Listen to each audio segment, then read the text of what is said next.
চুলো আছে গো, চুলো, মাটির চুলো আছে গো, মাটির চুলো। গো গিন্নি, কোথায় গেলে? জলদি করে এখানে একটু আসো তো, তোমার সাথে যে আমার খুব জরুরি কথা আছে। আমি এখন আসতে পারবো না, যা জরুরি কথা জোরেই বলো। যত সব কাজের সময় ডাকাডাকি করে। বললাম যে আমার হাতে এখনো অনেক কাজ আছে। আরে গিন্নি, কাজ পরে করো, জলদি করে আগে বাইরে একটু এসে দেখে যাও।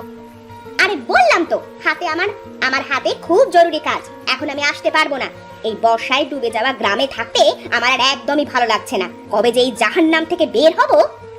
আহা গিন্নি, ওসব কাজ পরেও করা যাবে, তার আগে বাইরে এসে দেখে যাও। এক চুলো বিক্রেতা এসেছে। তোমার তো আবার বর্ষার পানিতে রান্নাঘরের সব চুলো নষ্ট হয়ে গেছে, এখন তো গ্যাসে রান্না করো। গ্যাস যে খুব ব্যয়বহুল হয়ে পড়ছে। এখন তুমি একটা মাটির চুলো কিনে নিলে আমাকে আর অত দাম দিয়ে গ্যাস কিনতে হবে না। ওই দেখো, এক মহিলা বর্ষার পানিতে হেঁটে হেঁটে মাটির চুলো বিক্রি করছে।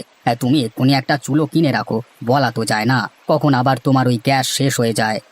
হ্যাঁ হ্যাঁ, আমাকে তো এখন গ্রামে মাটির চুলোতেই রান্না করতে হবে।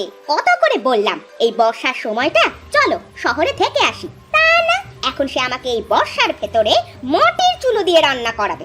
যত সব। আহা গিন্নি, রাগ করো না, কখন কি হয়ে যায় তা তো বলা যায় না।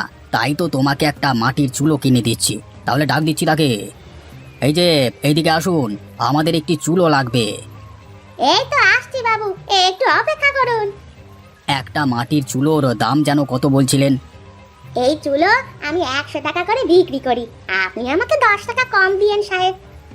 আচ্ছা ঠিক আছে, গিন্নি তুমি একটা মাটির চুলো নিয়ে রাখো, আমি তাকে টাকা দিচ্ছি। যাক বাবা, আজকে চুলোটা বিক্রি করে ফেলেছি। এবার এই টাকা নিয়ে এখনই বাড়ি যাই। এভাবে প্রতিদিন আমি একটা দুটো করে চুলো বিক্রি করতে পারলে খুব ভালো হবে। বর্ষার দিনে সবাই তো আর বাইরে ঘরে রান্না করতে পারে না। হঠাৎ করে গ্রামে যে কি হলো, চারিদিকে বন্যার পানিতে একেবারে তলিয়ে যাচ্ছে। সে যাই হোক, এখন থেকে আমাকে আরো বেশি বেশি চুলো বানাতে হবে। এরপরে যাদের বাড়ি রান্নাঘর ডুবে গেছে তাদের কাছে গিয়ে বিক্রি করতে হবে।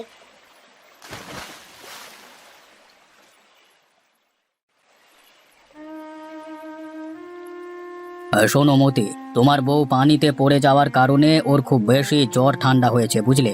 ওকে কটা দিন একটু বিশ্রাম নিতে হবে। এই সময় ওকে দিয়ে কোনো কাজ করানো যাবে না। আর হ্যাঁ, সময় মতো ওর খাওয়া দাওয়ার দিকেও খেয়াল রাখতে হবে, নইলে এই ঠান্ডা কিন্তু আরো বেড়ে যাবে। আগে ডাক্তার মশাই, ঠিক আছে, আপনি যা যা বলেছেন আমি তাই তাই করব। যেভাবেই হোক আমার বউটাকে দ্রুত সুস্থ করে ফেলবো। বর্ষার কারণে আমার কোনো কাজ নেই। এই বউ আমার বুদ্ধি করে চুলো বানিয়ে বিক্রি করবার বুদ্ধিটা বের করেছে। এখনো চুলো বিক্রি না করলে যে আমাদের সংসার আর চলবে না। তোমাদের গরিবের বিষয়টা আমি বুঝতে পেরেছি মতি, যা হবার তাই হবে, এ নিয়ে অত ভেবো না। তাহলে এবার আমি যাই, তুমি আমাকে আমার ফিসটা দিয়ে দাও তো বাপু।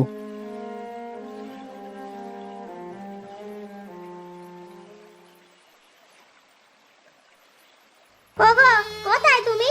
এদিকে একটু এসো তো। আরে এ কি করছো গিন্নি? তুমি আবার একা একা কষ্ট করে উঠলে কেন? আমাকে ডাক দিলেই তো পারো। এই সামান্য একটা বিষয়ের জন্য তোমাকে আবার কেন ডাক দিব? আসলে আমার খুব খিদে পেয়েছিল, তাই তোমাকে ডাকছিলাম।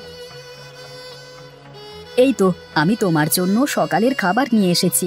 এখন তুমি বসে বসে সকালের খাবারটা খেয়ে নাও, আর আমি এখনই বাজারে গিয়ে তোমার জন্য ভালো ভালো দেখে মাছ মাংস যা পাচ্ছি তাই নিয়ে আসছি।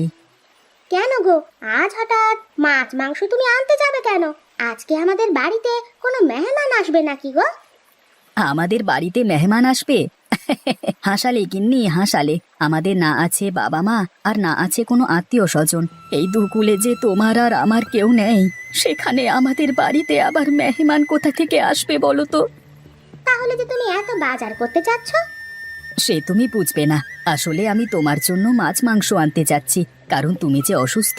তোমাকে এই সময়ে ভালো মন্দ খেতে হবে, নইলে যে তুমি সুস্থ হতে পারবে না। তাই বলে আমরা তো আর মাছ মাংস খেতে পারি না গো। আমরা তো খুবই গরিব।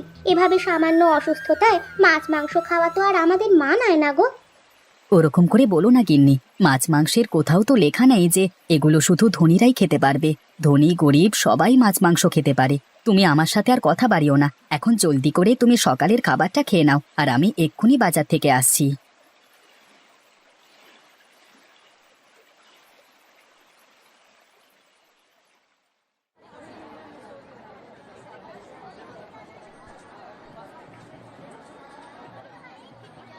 আরে তুই বিজয় না, আমাদের স্যারের ছেলে? তোকে তো আমি চিনতেই পারিনি। তুই কি আমাকে চিনেছিস বিজয়? আমি মতি। আরে মতি, যে আমাদের ক্লাসের সবচেয়ে গরিব ছেলেটা, আরে তোকে আমি চিনতে পারবো না?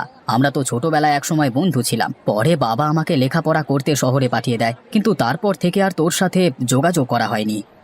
এই তো, আমার কথা দেখছি সব তোর মনে পড়ে গেছে। হ্যাঁ, আমি সেই গরিব ছেলেটা। অনেকদিন পর তোর সাথে দেখা হলো। চল চায়ের দোকানে চল, সেখানে গিয়ে কয়েক ঘন্টা আড্ডা দিই।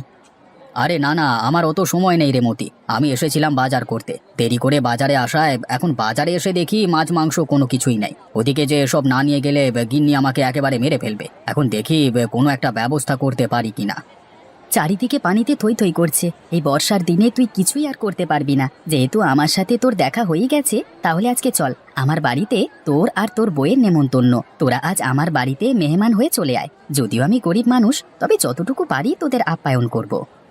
আরে না না, তোকে এরকম চাপ দেওয়াটা একেবারেই ঠিক হবে না। আমরা অন্য কোনো সময় তোদের বাড়িতে যাব। আরে না ভাই, ওসব কথা বললে একদমই হবে না। তুই যেভাবেই হোক আজকে দুপুরে তোর বউকে নিয়ে আমার বাড়িতে চলে আয়। আমার বাড়িতে আজকে তোর আর তোর বউয়ের নেমন্তন্ন। আর শোন, আমার বাড়িটা কোথায় সেটা তো জানিস নাকি? এত করে যখন বলছিস তাহলে ঠিক আছে, আমি আজকে দুপুরে তোর বাড়িতে নেমন্তন্ন খেতে যাব। আর হ্যাঁ, তোর বাড়িটা না চিনলে আর কার বাড়িটা চিনবো? সে নিয়ে তুই একদমই ভাবিস না, সময় মতো আমরা চলে আসবো।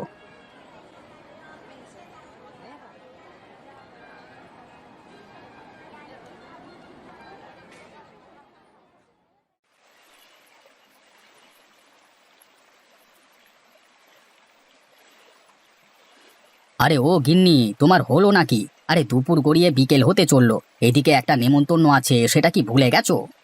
না না, নিমন্ত্রণের কথা আমি অত সহজে ভুলি না। নেমন্তন্ন না খেয়ে কি ঘরে না খেয়ে থাকবো নাকি? দেখছো না আমি রেডি হয়ে আছি। এবারে গিয়ে নেমন্তন্নটা খেয়ে আসি। গিয়ে দেখি তোমার কোন গরিব বন্ধু আমাদের নেমন্তন্ন খেতে ডেকেছে। এভাবে বলো না গিন্নি, হাজার হলেও ও আমার ছোটবেলার বন্ধু।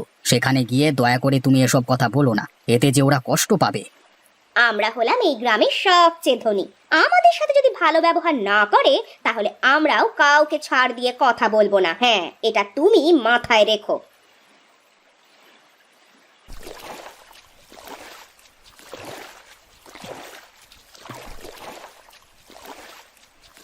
আরে বিজয়, তুই চলে এসেছিস বন্ধু। আয় আয়, জলদি করে আয়। হ্যাঁ হ্যাঁ বন্ধু, চল। গিন্নি চলো, ভেতরে চলো। হ্যাঁ হ্যাঁ, চলো ভেতরে চলো, গিয়ে দেখি কি কি ডাল আর ভাত রান্না করেছে।